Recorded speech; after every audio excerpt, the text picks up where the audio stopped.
Kecelakaannya lagi, metode pelatihan bahasa Inggris, bahasa asing itu pakai metodenya ulama dulu. Orang kalau kursus Inggris itu dilatih disuruh ngomong sampai aksennya Inggris, konversasinya gaya Inggris, sehingga mereka pinter. Itu metode kita. Dulu nggak ada guru bacakan murid, itu udah ada murid bacakan guru. Makanya kenangannya Imam Syafi'i, qara'tu ala Malik al-Muwatta, saya membaca Muwatta di depan Imam Malik. Sehingga murid pinter apa goblok ini gurunya tahu. Nanti kalau bacanya bener terus disahkan jadi kiai. Sekarang enggak, ngaji terus be rokokan be omong-omongan tetap jadi kiai. Padahal kiainya saja enggak tahu dia pinter, enggak aja enggak tahu. Nah ini termasuk sanad yang mungkotek. Makanya saya ini nyesal senyesal-nyesalnya. Di tradisi pesantren sekarang ngaji sorogan itu jarang. Saya alhamdulillah sampai sekarang masih ada beberapa santri yang ngaji sorogan mahali sama saya, termasuk beberapa Gus Sarang masih sorogan sama saya. Karena Mbah Mun tuh nggak mau ngasih sanad kecuali sorogan. Jadi dulu saya ngaji sama Mbah Mun, cucu kandungnya Mbah Mun mau sanad mahali nggak langsung Mbah Mun, harus lewat saya karena Mbah Mun sudah tidak sorogan mahali karena sudah sepuh. Nah pentingnya sorogan itu orang mustakil, murid ini mustakil, bacanya apa ini mustakil. Jangan sampai ngalami misalnya ada murid tanya, Gus, walam tarjiman itu maknanya apa? Saya yang kecelok orang alim saja nggak tahu maknanya lam tarjiman. Setelah tak lihat ternyata di bab khed walam tarodaman dia baca langsung lam tarjiman. ya bingung. Kok saya sampai apa? Madatul kalimah dari apa? Mustaknya apa? Soroknya? Akhirnya saya coba kitabnya tak lihat, ternyata walam taro daman dia bacanya langsung lam tarjiman. Itu banyak sekali. Nah makanya saya mohon lah di dukun ini orang-orang yang alim atau ustadz alim itu harus tetap ada tradisi ngaji sorogan, terutama bagi khiyaru ahli, orang-orang pilihan. Dulu sahabat ngaji Rasulullah Quran itu ya sahabat yang baca. Dulu saya ngaji Quran, setor Quran min awali hatta akhiri, ya saya yang baca. Beberapa kali saya baca kitab di depan Mbah Mun, di depan Gus-Gus, di depan kiai-kiai saya. Jika kiai dulu itu tahu ini sudah alim, ini belum, ini setengah alim, ini setengah waras, ini tidak waras, itu tahu. Karena kelihatan sekali, tingkat naifnya itu kelihatan sekali. Misalnya ada anak baca misalnya begini, An Abdillahi bin Amrin, itu gurunya pasti tahu. Lucung kok Amrin ada wawunya berarti bener. Misalnya An Abdillahi bin Umaro, itu gurunya langsung tahu. Nah sekarang itu enggak, murid itu hanya mendengarkan, sehingga kadang-kadang ada orang itu baca Ibnu Ubay bin Ka'ab, itu dibaca Ibnu Abi, anaknya bapak ini rak kowe cung. Jadi ini kecelakaan seperti ini nggak boleh terjadi. Ada lagi murid yang tanya gini, ini setengah pinter tapi ya setengah goblok. Saya pernah sorogan fikih ditanya, tidak boleh nikahi zaujatul ab. Saya ulang lagi ya, wala tangkihu manakaha abaukum minan nisa illa ma qad salaf. Tidak boleh menikahi istrinya bapak. Itu orang Jawa langsung protes, Gus, bojone bapak ra ibuku. Itu setengah pinter setengah goblok. Setengah pinter karena di Jawa rata-rata orang itu istrinya satu, artinya kalau bojone bapak ya mesti ibunya dia.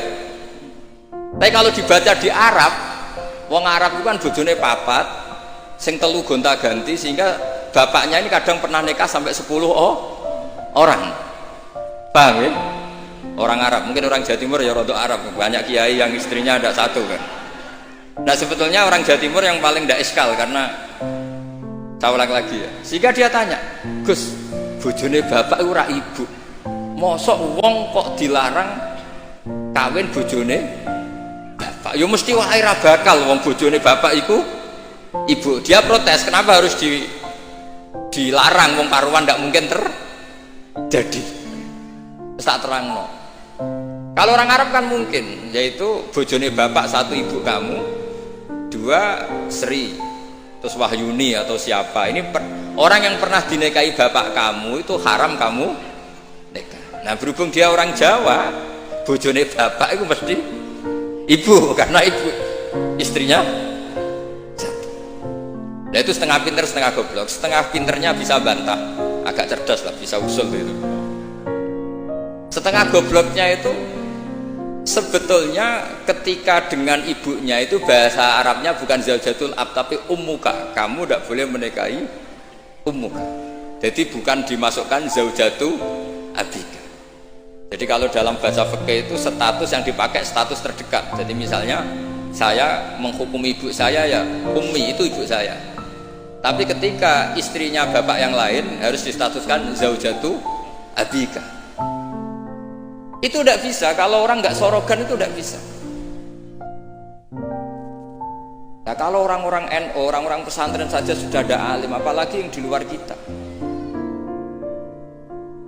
Karena tadi sanad ini sudah mulai mungkota, ini sudah agak kecelakaan betul.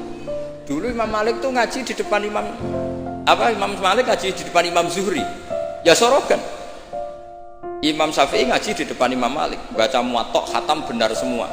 Terus qad ana laka antuftiya, ana itu sudah saatnya kamu ifta, karena membaca min awali hatta akhiri benar semua.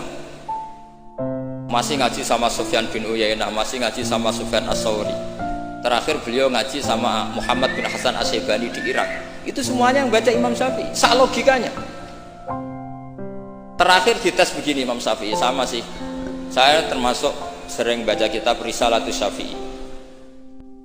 Saya sering baca kitab sering baca kitab Risalatus Syafi'i. Itu dites begini. Kata Sufyan As-Sauri, ya Aba Abdillah, kalau manggil Syafi'i itu Aba Abdillah, ma makna hadisi la tuharrikut tayra min makinnatiha. Gurunya yang satu tidak baca makinnatiha tapi min wakanatiha. Jangan gerakkan burung dari sangkarnya. Kalau sampai yang dibedai mesti jawab ini, kurang penggawean apa, ngubrak-ngubrak manuk kan gitu. Tapi Imam Syafi'i dengan fasihnya menerangkan orang Arab itu kalau mau pergi itu tatoyur itu pakai ukuran terbangnya burung. Nak digusah terbang ke kanan ila aimana berarti alamat baik. Kalau berterbang as'ama atau aisaro berarti buruk. Itu kalau ada burung di hutan terus digusah. Kalau nggak ada burung di hutan, dia memang nyimpan burung diletakkan di kurungan, tapi kurungannya dibuka terus diubrak. Nak terbangnya nganan baik, kalau ke kiri buruk. Makanya disebut di Quran innama ta'irukum ma'akum inna tatoyarna bikum, karena yang dipakai ukuran itu to'ir itu sesuatu yang terbang. Itu Imam Syafi'i langsung paham. Adatul Arab kalau mau pergi itu melihat terbangnya burung. Sehingga makna hadis la tuharrikut tayra min makinnatiha, jangan mentaklekkan barokah tidaknya pergi berdasar terbangnya burung, tapi berdasar pergi kamu itu fi taatillah atau fi maksiatillah. Nangis gurunya, padahal pas itu Imam Syafi'i umur 15 tahun. Wong kok pinter ngono. Makanya terus sampai dipuji-puji. Saya punya keyakinan kalau nanti fata min Quraisyin yamla utibaqal ardi ilman tuh kamu. Padahal teksnya hadis hanya gitu, jangan gerakkan burung dari sang.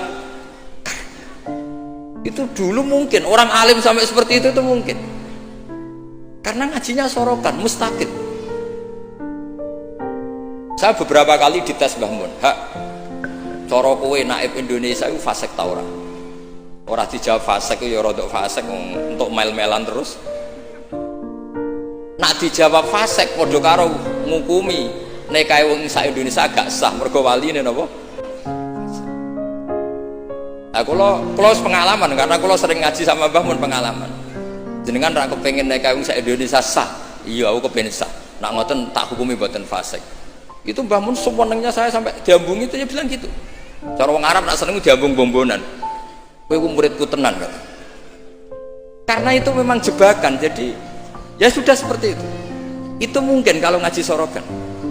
Tapi nak ngaji kilatan ya mau nyenggai sholawat tok. Sholale. Oh semata ana wong tenan. Amit tenan.